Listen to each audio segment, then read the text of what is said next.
děkuji, že se díváte na moje video. Velikonoce jsou za rohem a tradice je, že na Velikonoce se peče jehničí maso. A já úplně tohle miluju, protože jehničí maso je absolutně bombastický, ta chuť je tam suprová. A dneska já vám udělám takový recept, který pochází z oblasti Středozemní moře. A do toho budeme používat velice dobrý jehničí maso, ale taky velice důležitý ingredience na marinace. A to pochází z toho Středozemní moře, to znamená olivový olej, do toho dáme česnek, bylinky, rozmarín a to všechno přidá k tomu masu úžasnou chuť. Ten recept vůbec není těžký. To je jehničí kýta, kterou dáme marinace kolem toho, obalíme, dáme do trouby a pak to vytáhneme a jsme připraveni to servírovat. Poté jdeme rychle to připravit. Na ten náš recept budeme potřebovat tyto ingredience. První je to kýta, jehničí kýta. Já jsem ji koupil 2,5 kg cca, včetně ty kosti. A nejlepší to koupit u řezníka například, on vám to udělá, jak vy chcete. A nebo taky, jestli máte nějaký farmář, tak můžete takhle podporit lokální farmář. Pak budeme potřebovat na ta marinace extra panenský olivový olej, to je tam velice dobrý. A tohle je extrémně důležitý. Tohle je sirup od granátový jablko. To už se takhle dá koupit. V obchodech se prodávají věci například z Turecka anebo ze Středozemního moře. A proč já používám ten sirup? Protože on je kyselý. A jak je sirup, tak on se krásně nalepí na to maso a tím pádem, až to budeme péct, tak lehce z toho neuteče. Znamená, zůstane to maso takový trochu do kysela. Jestli tohle nemůžete koupit ve vaší lokalitě, není problém, můžete místo toho použít kréma z ocet balsamico. To v každém supermarketu se to už prodává. Pak budeme potřebovat česnek a hodně česneku. To přidá k tomu masu úžasnou chuť. Bylinky, tady mám čerstvá rozmarín, to je suprový. A tady mám domácí tymián.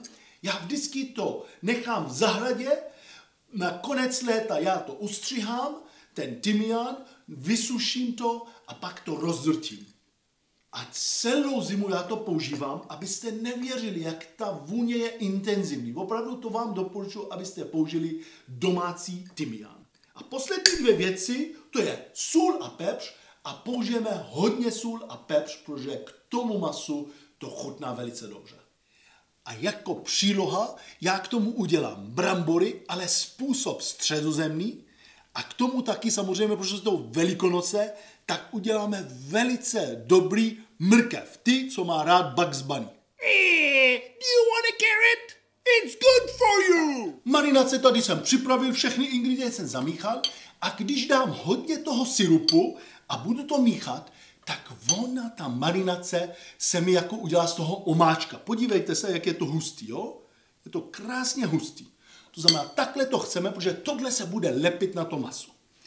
Kýta mám tady, ta kýta je všeobecně z dvě části, taková ta spodní a horní.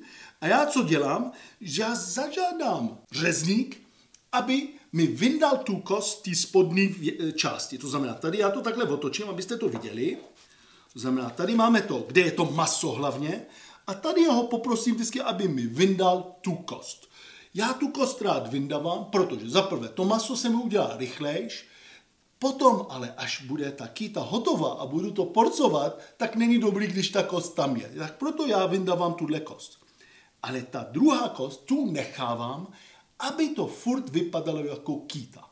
A teď já vezmu tu marinádu a dám to tady na to maso a potřu to kolem dokola. Jo? To je velice důležité, aby ta marinace byla všude kolem toho masa. A jak mám tu marinaci už na to maso zevnitř, tak já zase zavřu tu kýtu zpátky na původní formě a aby se mi to nerozpadávalo, tak já použiju řeznickou šňůru, aby jsem to zase zavázal a mělo to tu formu té kýty. Tady mám pekáč a já teď přidám na to trochu olej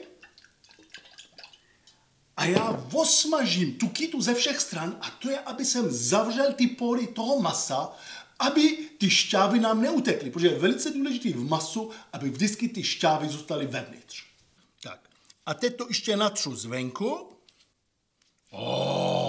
Kdybyste tady byli a ta vůně tady je úplně úžasná, opravdu. Oh my god, to je super. Velice důležitý, aby jsme dali tu kýtu na rošt, protože tím pádem máme vzduch ze spoda a z nahoře a to maso se nám udělá všechno najednou. Jo? To znamená, já doporučuji používat ten rošt a teď, co já přidám, do toho já přidám červený víno. Protože já teď budu dělat tu kýtu, ale bude to v páře toho vína. Jo? To znamená, přidáme víno a teď já to přikryju alobalem, ale takovej ten masivní alobal, kvalitní. A budeme to péct na 180 stupňů, 1 hodinu přikrytý a pak vyndáme ten kryt, namastíme to a necháme to bez toho krytu cca další hodina. Dole v textové oblasti toho videa máte napsaný, kolik má být teplota toho masa, aby to vám chutnalo. Jsou nějaký lidi, co to mají rádi střední, nebo medium, anebo well done. Já mám rád, když je to velice dobře udělaný a to maso se úplně rozpadává. A teď tohle dáme do trouby.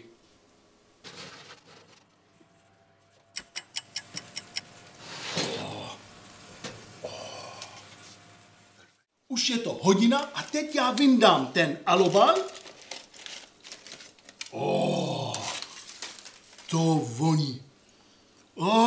Úplně to úžasný.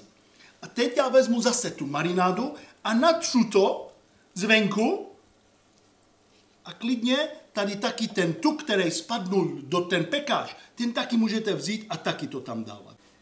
Tak a teď já vezmu tohle, vrátím to do trouby, nebude to přikrytý a já, co doporučuji, jestli máte teploměr, dát ten teploměr do toho a hlídat, aby ta vnitřní teplota toho masa se dosáhla tu teplotu, co vy chcete. Přibližně půl hodiny dřív, než končí proces toho pečení, tak já připravím přílohy. A já tady jsem voloupal brambory, nakrájel na čtvrtky, uvařil je 10 minut, furt jsou takový trochu tvrdý a pak jsem je dal tady na rošt, aby vychladly. A teď já je osmažím a přidám na to ty středozemní bylinky. To znamená, tady mám pánev, přidám na to trochu slunečnicový olej, ale taky přidám na to extra panenský olivový olej. Já to míchám, protože když budeme dávat jenom extra panenský olivový olej, tak on se nám spaluje a oni říkají, že to není zdravý, když olivový olej se spaluje. Proto já to míchám a tím pádem ta teplota se trochu zvýší.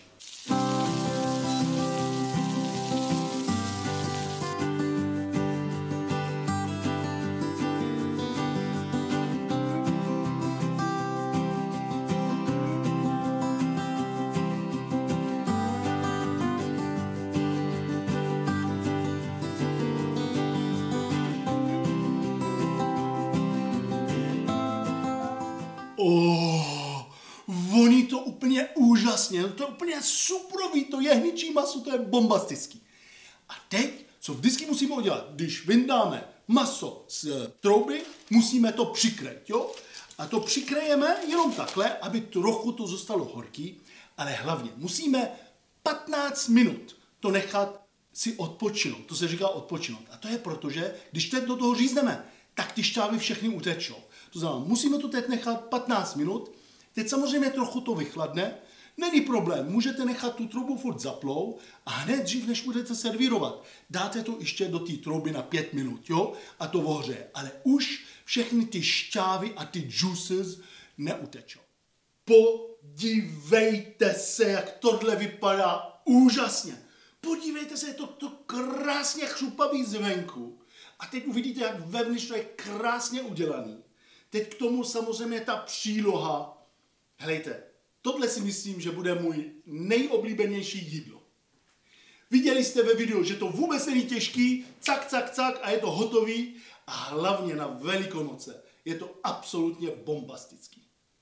Já vám moc krát děkuju za všechny vaše lajky, speciálně na Velikonoce. Já je budu všechny mít rád. A já budu se na vás těšit zase příště s novým videem. Už znáte moje tradice, já vždycky musím vám to pochutnat, abyste věděli, jak to chutná.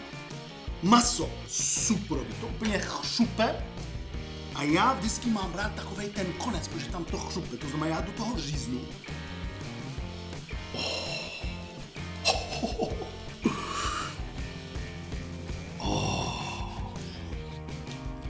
Krásně, jo, úplně krásný, měkký, suprový.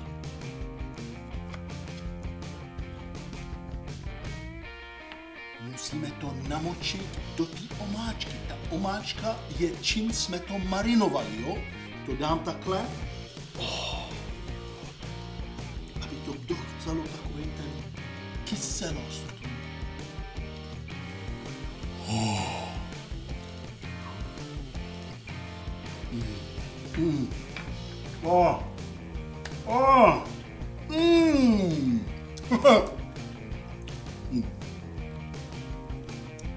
Rozpadává se. To maso je úplně úžasný, opravdu. Měkonký, ale dobrý, jo? Tam je taková ta speciální chuť. Ale velice důležitý k tomu je, jak jsme to marinovali, protože tam cítíte ten olivový olej, ten česnek samozřejmě a ty bylinky. Jako tohle, jako kdybych teď seděl, já nevím, v Itálii nebo v Chorvatsku, absolutně bombastické. Měkonký. Super.